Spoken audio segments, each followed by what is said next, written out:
Hey, I'm Blair Best, and tonight on The Story, we begin outside Portland City Hall, where a handful of councilors are preparing their latest move to push back against the Trump administration's plan of deploying National Guard troops to the ICE building on the South Waterfront. What the councilors' Protect Portland initiative would do.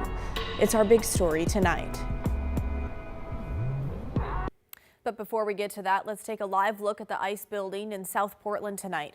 There have been people dancing in costumes. Our crew on the ground tells us some women just finished up a bridge game they were playing on the sidewalk while eating pizza.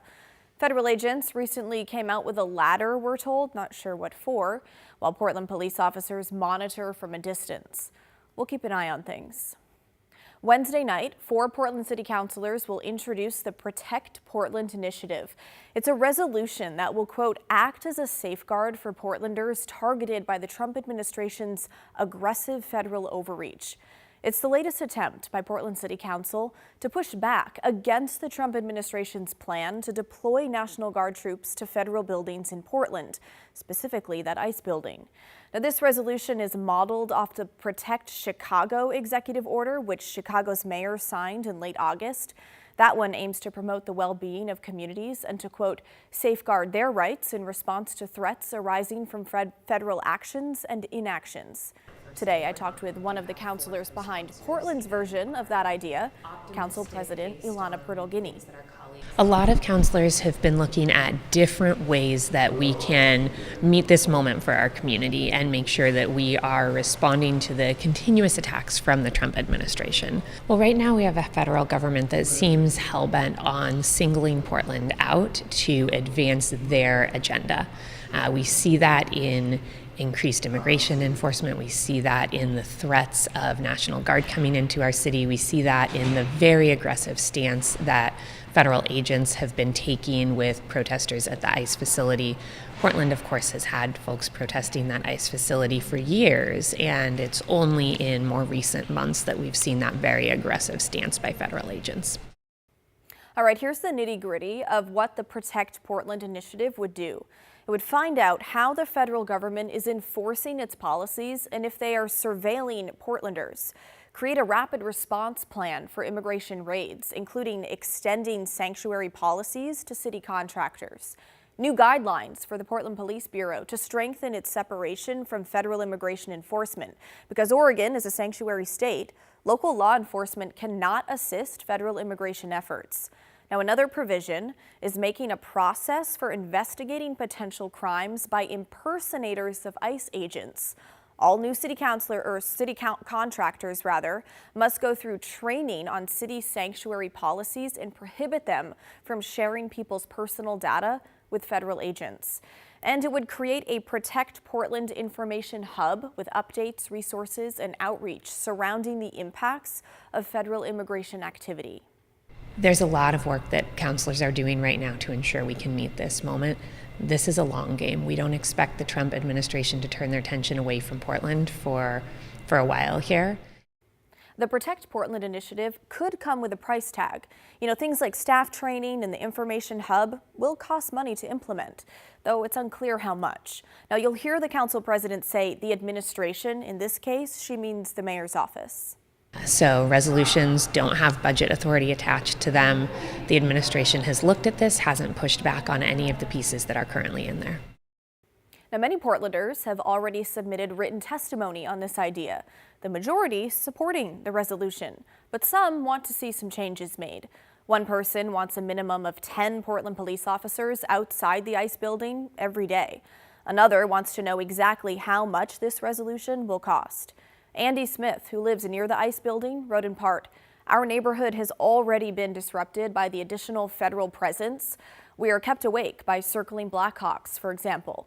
It is my belief that the National Guard would be highly disruptive and potentially even dangerous to the health of the South Waterfront and Johns Landing, and perhaps to the city as a whole." But some people are against this resolution. Jennifer Robinson wrote in her testimony in part, "I do not support the turncoat policymaking coming from this dais. Not all embrace sanctuary policies. I welcome the federal government assistance and deployment of federal agencies. The mayor is outspoken in not participating. The federal government is not minimizing or ignoring real problems like local officials. The gaslighting needs to stop. And I think any Portlander could create a whole list of programs that we could use federal support on.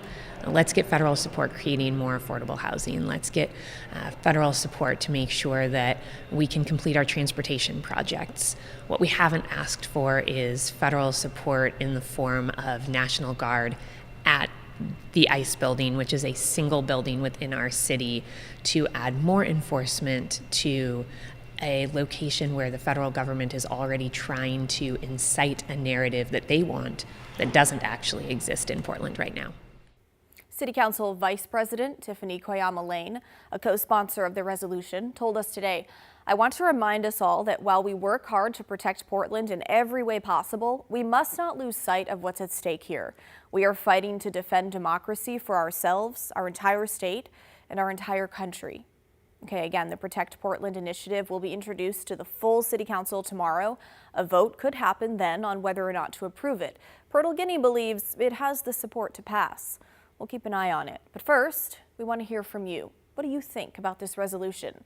Will it make a difference? Email us at thestory@kgw.com or call and leave us a voicemail, 503-226-5090.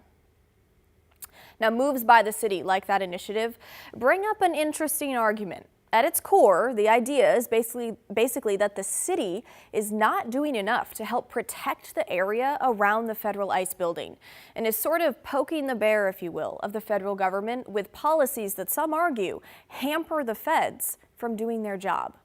Judge Ryan Nelson raised that argument last week, talking about the city of Portland issuing a land use violation against the feds at the ICE building, saying they violated their permit more than 24 times for allegedly detaining people overnight, holding them for more than 12 hours, and boarding up windows.